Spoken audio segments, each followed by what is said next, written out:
Writing exponential equations from verbal situations. So this was an activity that you did while I was away on a Stuco trip. We're going to go ahead and go over all of these things. This part you guys did in class with me by video. And then you were set off to do the 7 other problems really inside of the packet, or the sheet rather. So number 3, a researcher estimates that the population of a city is increasing, so this is growth, at an annual rate of point. Now remember, rate is our change. What we want to use in our equation is the factor.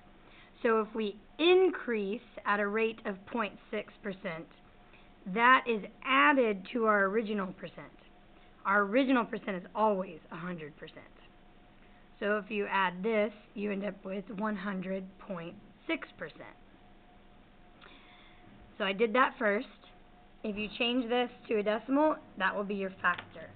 So you can move the decimal 2 places to the left, and you end up with 1.006. So this is our rate, but this is our factor. The factor is what you get after you add or subtract to the original. The current population of the city is 80,000, so that's what we started with. We started with 80,000 people. So now our equation. You start off with 80,000 people, and it increases 100.6%, meaning you're still going to have the 80,000, that's what the times 1 is, but you're going to have a little bit more. That would be your equation. Number 4, a school district bought a bus in 1990 for $54,000. So we bought a bus, $54,000. The value of the bus has been decreasing at a rate of 3%. So we have to subtract our 3% from the original amount, which was all of it, 100% of it, leaving us with 97%. So every year it's going to be worth 97% of what it was the previous year. If you change that to a decimal, it would be 0.97. That's decay. So we start off with 54,000. We have 97% of value every year, so we have less value every year. And then the years would go into the X if we were looking for them. A piece of licorice is 20 centimeters long, so that's what the licorice started off as. You eat half each minute. X is minutes. You eat half each minute. That is decay. So you have to take it away from the 100%. Well, half is 50%. Oh, sorry. I didn't mean to put that decimal there. Leaving you with 50%. So my factor is 0.5. Luckily, we were left with the exact amount we ate. So factor and rate ended up being the same thing here. So you start off with 20 centimeters of licorice. You have half of it every minute for however many minutes. Half each time you eat. Number 6. Bacteria doubles every hour. Doubles. That gets bigger. That's growth. That's like times 2. So if you add that to the whole value, that would be at 300%, or 3. Right now, there are 10 bacteria cells, and you're going to have 300% of it every hour. It's going to keep growing. There are 417 cell phones sold at an electronics store in January, so that's how much we first sold.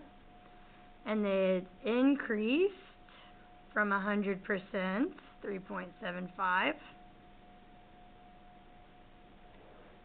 And when you move the decimal 2 places to the left, you get 1.0375 to the X.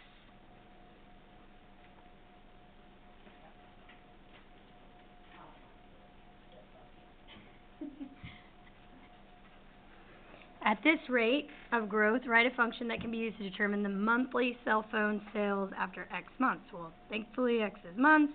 This is per month, so this function is for this cell phone growth. You buy a stereo system for $780, so that's what you start off with.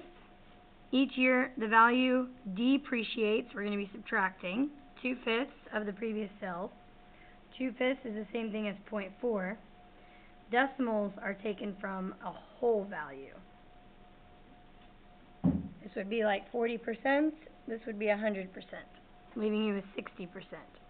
So you have 60% of its value.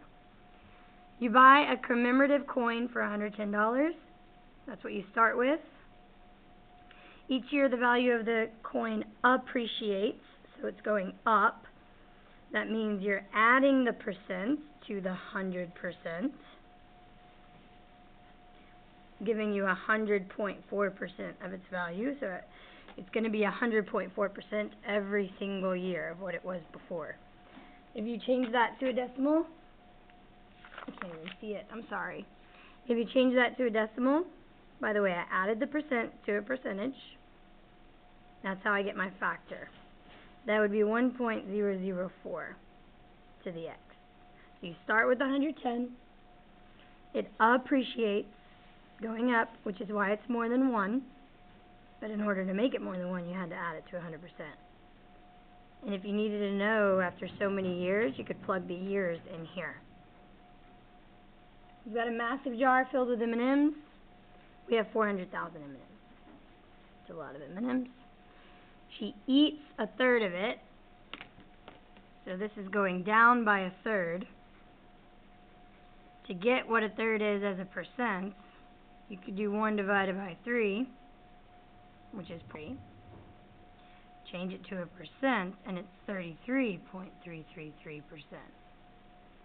So if you subtract that, you're going to end up with around 67%. You actually end up with 66.66666%.